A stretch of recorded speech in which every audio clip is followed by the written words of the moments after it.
ನಮಸ್ತೆ. ಮಾಸಡಿ ಸಿದ್ದೇಶ್ ಅಂತೇಳಿ. ಮಾಸಡಿ ಗ್ರಾಮ ಪಂಚಾಯಿತಿಯಲ್ಲಿ 14 ಮತ್ತು 15ನೇ ಹಣಕಾಸಿನ ಅನುದಾನಗಳನ್ನು PDO ಮತ್ತು ಸಿಬ್ಬಂದಿ ವರ್ಗದ ಕೆಲ ಕ್ರಿಮಿಗಳು ಬೋಗಸ್ ಬಿಲ್ ಮಾಡಿ ಅವರ ಖಾತೆಗೆ ಹಣವನ್ನು ವರ್ಗಾವಣೆ ಮಾಡಿದ್ರಿಂದ ಊರಿನ ಗ್ರಾಮಸ್ಥರೆಲ್ಲರೂ ಸೇರಿ ಇವತ್ತು ಧರಣಿ ಮಾಡಿದ್ದೇವೆ. ಧರಣಿ ಮಾಡಿದ್ದ ಉದ್ದೇಶ ಏನು ಅಂತ ಹೇಳಿದರೆ, ಭ್ರಷ್ಟಾಚಾರ ಮಾಡಿರುವಂತಹ ಅಧಿಕಾರಿಗಳನ್ನು, ಸಿಬ್ಬಂದಿ ವರ್ಗದ ಕ್ರಿಮಿಗಳನ್ನು ಕಾನೂನು ರೀತಿಯಲ್ಲಿ ಕ್ರಮ ಕೈಜರುಗೊಳಿಸಿ ಆಗಿರುವಂತಹ ಲೂಟಿ ಆಗಿರುವಂತಹ ಮೊತ್ತವನ್ನು ವಸೂಲು ಮಾಡಿ ಗ್ರಾಮ ಪಂಚಾಯಿತಿ ವ್ಯಾಪ್ತಿಯಲ್ಲಿ ಬರುವಂಥ ಎಲ್ಲ ಗ್ರಾಮಗಳಿಗೆ ಅಭಿವೃದ್ಧಿ ಮಾಡುವ ಉದ್ದೇಶಕ್ಕೋಸ್ಕರ ಅದನ್ನು ತೊಡಗಿಸ್ಬೇಕಂತ ಹೇಳಿ ಇವತ್ತು ಧರಣಿ ಮಾಡಿದ್ದೇವೆ. ಸರಿ ಸುಮಾರು 1-1.5 ಕೋಟಿಯಷ್ಟು ಬೋಗಸ್ ಬಿಲ್ ಮಾಡಿಕೊಂಡು ಹಣವನ್ನು ಅವ್ರ ಖಾತೆಗೆ ಹಾಕೊಂಡಿದ್ದಾರೆ. ಎಷ್ಟನೇ ಸಾಲಿನಿಂದ ಆಗಿದೆ ಅದು? 2015ರಿಂದ ಇಲ್ಲಿಯವರೆಗೂ ಅದೇ ಕೆಲಸನ ಮಾಡ್ಕೊಂತ ಬಂದಿದ್ದಾರೆ. ಇಲ್ಲಿವರೆಗೆ ನಿಮ್ಮ ಗ್ರಾಮದವರು ಸದಸ್ಯರು ಇರ್ಬೋದು ಮತ್ತು ನೀವು ಮತ ಏನು ಹೋಲ್ಡರ್ಸ್ ಇದ್ದೀರಿ, ನೀವು ಯಾಕೆ ಇಷ್ಟು ದಿನಗಳ ಕಾಲ ಸುಮ್ಮನೆ ಇರುವಂಥದ್ದು ಕೆಲಸ ಯಾಕೆ ಮಾಡಿದ್ರಿ ಅನ್ನೋದು?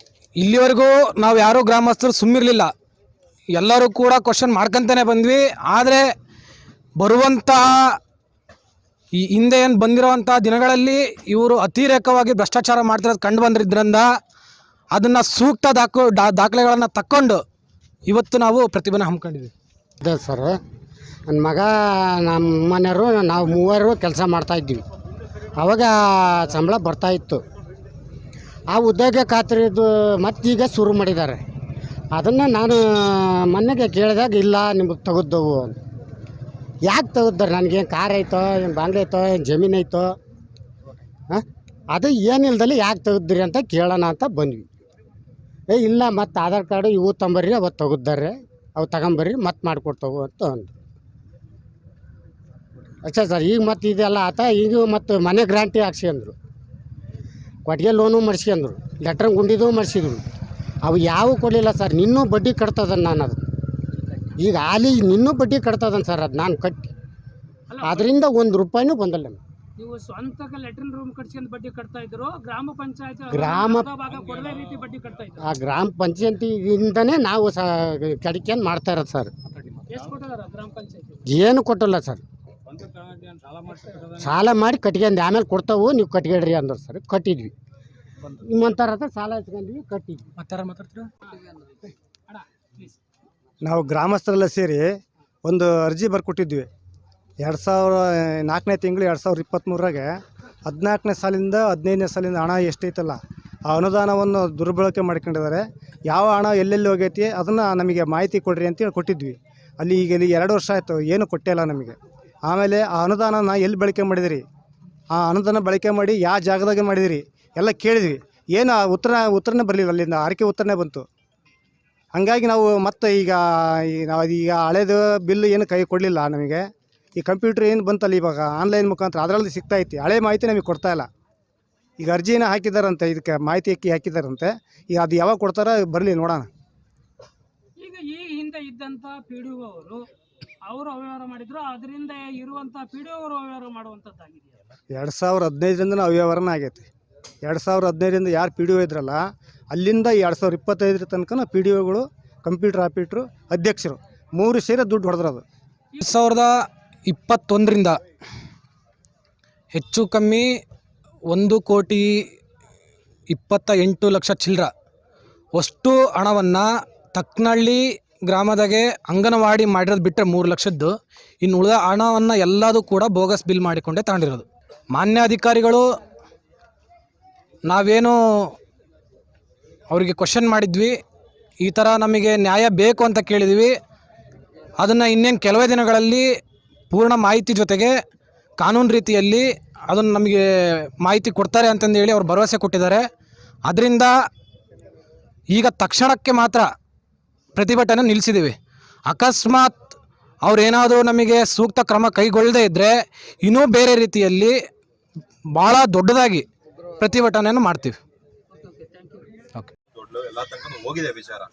ಈಗ ಅವ್ರ ಜನಗಳಿಗೆ ಕೆಲಸ ಆಗಬೇಕು, ಎಲ್ಲ ಪಾಪ ಕೂಲಿಗೆ ಹೋಗೋರು, ಅವ್ರ ಕೆಲಸ ಆಗಬೇಕು ಉದ್ದೇಶ ಅಲ್ವಾ. ಆ ಕೆಲಸ ಆಗೋದಕ್ಕೆ ಸುಮ್ಮನೆ ಕೂತ್ಕೊಂಡ್ರೆ ಅವ್ರಿಗೂ ಕೆಲಸ ಇಲ್ಲ, ನಮ್ಮದು ಸಮಯ ಬರುತ್ತೆ, ಎಲ್ಲರೂ ಸಮಯ ಬರುತ್ತೆ. ಎಲ್ಲ ಬಡ ಜನ ಆಗಿರೋ ಅನ್ಯಾಯಗಳು ನ್ಯಾಯ ಒದಗಿಸ್ಬೇಕು. ಅದನ್ನು ಸಮಂಜಸವಾದ ಸಮುಚಿತ ಮಾರ್ಗದಲ್ಲಿ ಸಾಹೇಬರು ಕೊಡೋದು, ಫಾಲೋ ಅಪ್ ಮಾಡೋದು ಆಗತ್ತೆ. ಗೊತ್ತಾಗ್ತಿ ಎಲ್ಲ ಆಗಿಲ್ಲ ನಿನಗೆ ಗೊತ್ತೇ ಈಗ ನೀನು ಯಾವ್ದು ಕಾರ್ಡ್ ರೆಕಾರ್ಡ್ ತಗೊಳಪ್ಪ, ಕೊಟ್ಟಿದ್ಕೊಂಡು ರಿಸೀವ್ಡ್ ಹಾಸ್ಗೆ ಈಗ ಮೆಮೊರಂ ಕೊಟ್ಟಲ್ಲಿ ಸೈನ್ ಹಾಕ್ಸ್ಕೊಂಬೇಕು ಒಂದು ಕಾಪಿ ಇಸ್ಕೊಳ್ಳಿ.